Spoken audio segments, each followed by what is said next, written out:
Hi, I'm Brittany Jones. This is my handler Hannah and horse Jane, and today I'm going to be talking about manual restraints. There are 3 different types of restraints that you can use with a horse. You can use chemical, voice, and manual restraints. Chemical is like the different tranquilizers like ACE, Rompin, and Ditomidine that you can use as a last resort to getting a horse to try to do something that they don't want to do. Like if a horse won't let you clip, you can use ACE. And if you're doing something like getting their teeth floated, you can use Rompin, or you can use Ditomidine for other diagnostic procedures. So today we're going to be talking about manual restraints, which is like the medium of the different restraints you can use. And that will be the lead shank, the lip chain, the lip twine, shoulder roll, and leg lift, and twitch. And another restraint that you can use that's a little bit easier would be using your voice. So you could just say something like easy in a calm tone for a horse that may be freaking out about something. Or you can use like a sharp hey if the horse is doing something it shouldn't be doing and you want it to listen to you. The first restraint that you can use is a halter and lead rope like we're using right now. You want to make sure that you always have a halter that fits your horse correctly and that you don't tie the lead rope around your hands, because if the horse pulls away it can get caught and it'll hurt you. You also want to make sure that you're always using at least a halter and lead rope when you're working around a horse, even if you're just grooming in the stall. But if you have a horse that is taking advantage of you and you need a little bit of a harsher manual restraint, then you can add a chain shank like this one. For this, you always want to make sure that you don't hook it under the halter like this and lead with it hooked like this, because that can end up having problems with the horse. And you also want to make sure that you do not tie with a lead shank on. You're going to start on the outside, go in, and then you're going to cross over the noseband and go from the inside out and then up to the cheek piece. And you always want to clip with the sharp part out so that it's not pushing on the horse. And always make sure that you are clipping up on the cheek piece and not on the noseband, because then the sharper part can get caught in the horse's mouth or the horse's nose. And then you want to come over back to the near side and take out the excess chain. And then have a downward pressure. You can either strengthen your hold or lessen it depending on how the horse is acting. And then to take this off, you will go in reverse from how you put it on. You will take it off and you will slowly release it, and make sure you do this very quietly so that you don't scare the horse in any way.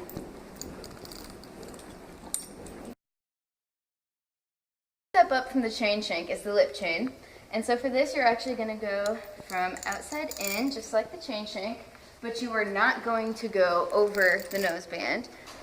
You are going to go from the inside out up to the cheek piece. And then you're going to come back over to this side and you're going to pull up the horse's upper lip, slide that under, and then keep a constant downward pressure to make sure that it doesn't fall out of the horse's mouth. But then you will release when the horse is being good, so that you don't have to have a lot of pressure on there, or the horse can get rubs on it and it can end up damaging the horse's gums. And so then you're going to take it off the same way you took off the other chain shank.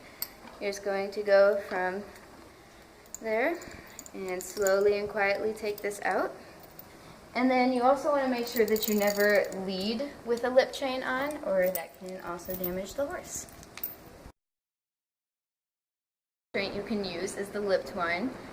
This is a lot like the lip chain, except if you don't have a chain around you or you just need a really quick manual restraint, this is a lot easier to do. And so you're going to put this one on by, right now we already have a loop in the twine, or you can just tie it around the outside noseband piece. And then you're going to go over the nose and through the near side. And then just like with the lip chain, you're going to release a little, lift up the lip, and have that constant downward pressure, and then just release whenever you're done and easily take it out of their mouth. What I'm going to use is the twitch. There are 3 types of twitches. You can use a rope twitch like the one I'll use today. You can have a chain twitch, or you can have a humane twitch. With the twitches, the longer your handle is, the more control you'll have. but you need to make sure that you don't let go of the twitch handle, because then if the horse is swinging its head around, it can be a lethal weapon. You need to make sure that you time out your procedure properly, that you have the good feelings of the twitch and not just the pain of the twitch for the horse. So up until 3 minutes, there's a slight pain for the horse. From 3 to 5 minutes, there are endorphins that come in, and those relieve the horse from its pain. But then from 10 to 12 minutes, it starts to get painful again. So you really shouldn't exceed 12 minutes, because once it gets up to 15 minutes, the horse is in severe pain, and it can really damage the whole experience and make the horse not like whatever you were doing with it when you required the twitch. You're going to have your pinky out and the loop around the rest of your fingers. You will grab the horse's nose and pull it off to the side, and then you're going to twist the handle, and you want to have this like under your arm if you have a really long handle.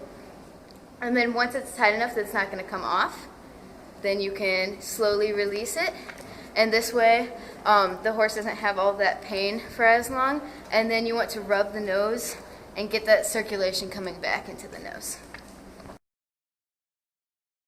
To show is the shoulder roll. This is going to happen on the neck near the shoulder, not actually on the shoulder.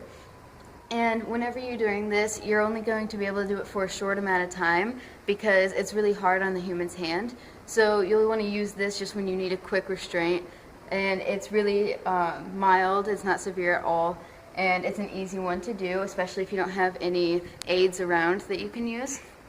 And so for the shoulder roll, you also want to make sure that you cut your nails so that you don't add any extra pain to the horse. Whenever you do this, you're going to grab onto the skin next to the shoulder on the neck, and you're going to roll your hand under it and pull the hair over. When you're doing this, the horse is naturally going to just sway away from the pressure, and then you want to either tighten your hold or lessen it depending on how the horse is acting at the moment. Is the leg lift.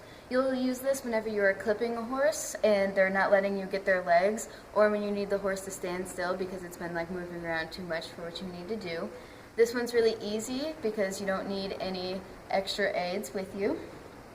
And when you're doing this, you're going to, if you need the front leg to stay down, you'll do the opposite front leg and hold that up so that the horse will be forced to stand on those 3 legs. And if it's a back leg that you need them to keep down, you want to do the front leg on the same side, because it's a lot harder for a horse to pick up a leg if its front leg is being held up than it is if it's the diagonal front leg. And so what you're going to do is you're going to pick up its leg, hold with your outside hand under the hoof and your inside hand up by the knee, and then the higher you hold it up, the easier it's going to be for you and the harder it's going to be for the horse. Method of restraining that you can do for a horse called the ear twitch. We do not use this at William Woods because it can damage the horse's ears by either damaging the cartilage or the nerves, and it can also create head shyness, and most horse people do not use this. So you always want to start with the mildest aid possible, like a halter and lead rope, and then if your horse is having issues, you want to move up from there, going to the lead shank and then ending with the twitch if you need. Also, you want to make sure that you have all of your aids ready in case you're going to need them. If you know you're going to need a twitch whenever you're clipping a horse, then you need to have the twitch already there so you don't have to take time to go get it and come back. You also want to make sure that you are using the aid to distract the horse and not to force the horse to do something that it doesn't want to do.